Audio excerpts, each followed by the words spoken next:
We'll guide you through how to make and upload a YouTube short on an iPad. If you find this useful, then please consider subscribing and liking the video.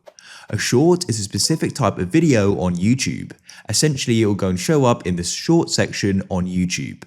So if we come down to the bottom of YouTube on the iPad and press the plus, you go and see there's not the option for short. You've probably noticed on an iPhone or another type of device there is. But to go and do it, don't worry, in Create you can go and select video like so. So what you can do is go and make a short by pressing record at the top, or you can go and use one which you already recorded.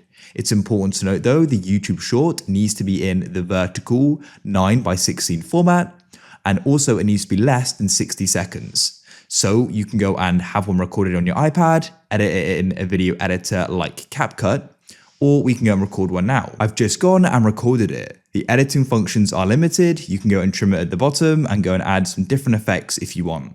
Then what you can do is press next in the top right and we can add some details here. As I said, if you want to have more control over the editing, you can record it on your iPad and edit it in CapCut. When you're ready, press next in the top right, choose the audience, and we can then go and upload it. When it's finished, it will say uploaded to your videos. If you're interested in how you get here, click on you in the bottom right. You can go down and click your videos. If we then select shorts at the top, you'll see it's listed as a short, showing you we've uploaded and made a short.